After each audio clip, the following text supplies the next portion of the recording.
नमस्कार मित्रांनो, आपण पाहत आहोत कटाक्ष. आज आपण पश्चिम महाराष्ट्रातील काँग्रेसच्या दिग्गज व निष्ठावंत थोपटे घराण्याबद्दल बोलणार आहोत. संग्राम थोपटे हे महाराष्ट्रातील भोर विधानसभा मतदारसंघाचे सलग 3 टर्म आमदार राहिले आहेत. ते भारतीय राष्ट्रीय काँग्रेस पक्षाचे नेते होते. त्यांचा राजकीय वारसा त्यांचे वडील, माजी शिक्षण मंत्री आणि 6 वेळा आमदार राहिलेले अनंतराव थोपटे यांच्याकडून आला आहे.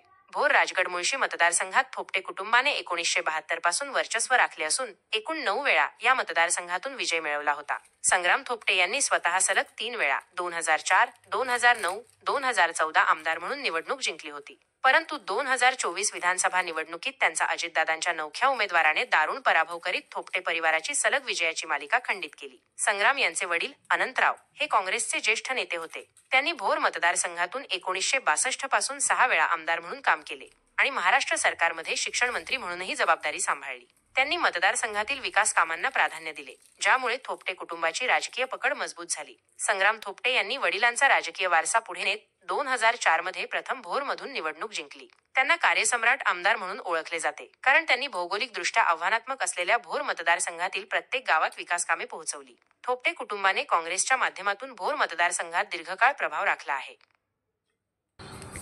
संपूर्ण पुणे जिल्ह्यावर शरद पवार यांची फार मोठी पकड असताना थोपटे पिता-पुत्राने पुणे जिल्ह्यात काँग्रेस टिकवून ठेवली. थोपटे आणि पवार यांचं राजकीय वैर पश्चिम महाराष्ट्राला सर्वश्रुत आहे. परंतु असं असतानाही 2024 लोकसभा निवडणुकीत महाविकास आघाडीचा धर्म पाळत थोपटेंनी भोर वेल्हा मतदारसंघात सुप्रिया सुळे यांना 40,000पेक्षा जास्त लीड दिलं होतं.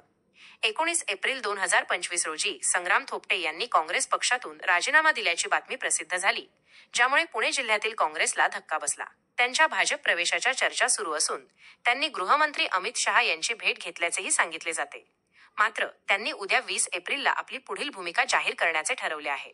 संग्राम थोपटे यांनी काँग्रेस सोडून भाजपात प्रवेश करण्याचं जवळपास निश्चित मानलं जात असलं तरी काँग्रेस सोडण्याची काय कारणे असतील याची राजकीय वर्तुळात चर्चा चालू आहे. थोपटे यांना काँग्रेसमध्ये सातत्याने डावलले गेले.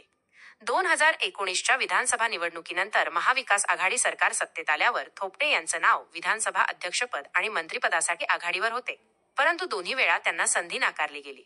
2024च्या विधानसभा निवडणुकीत अजित पवार यांच्या राष्ट्रवादी काँग्रेस पक्षाच्या उमेदवाराकडून थोपटे यांचा पराभव झाला. हा पराभव त्यांना जिव्हारी लागला होता.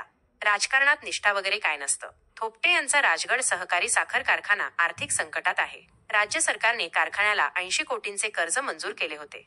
परंतु लोकसभा निवडणुकीत थोपटे यांनी सुप्रिया सुळे यांना पाठिंबा दिल्याने अजित पवार यांच्या विरोधामुळे हे कर्ज नाकारले गेले होते. भोर मतदारसंघात थोपटे यांचे वर्चस्व असूनही पक्षांतर्गत आणि स्थानिक नेत्यांकडून त्यांना अपेक्षित पाठबळ मिळाले नाही. अजित पवार यांच्या राजकीय हस्तक्षेपामुळे त्यांच्यावर दबाव वाढला. थोपटे यांचा असा विश्वास आहे की भाजपात प्रवेश केल्यास भोर, वेल्हा आणि मुळशी तालुक्यांच्या विकासाला गती मिळेल आणि राजगड साखर कारखान्याच्या समस्याही सुटतील. यासाठी त्यांनी केंद्रीय गृहमंत्री अमित शहा यांची भेट घेतली. या कारणांमुळे थोपटे यांनी काँग्रेस सोडून भाजपात प्रवेश करण्याचा निर्णय घेतला असावा, ज्यामुळे काँग्रेसला पुणे जिल्ह्यात मोठा धक्का बसला आहे.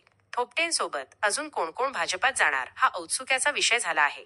तुर्तास एवढेच. पाहत रहा आपलं चॅनल कटाक्ष. धन्यवाद.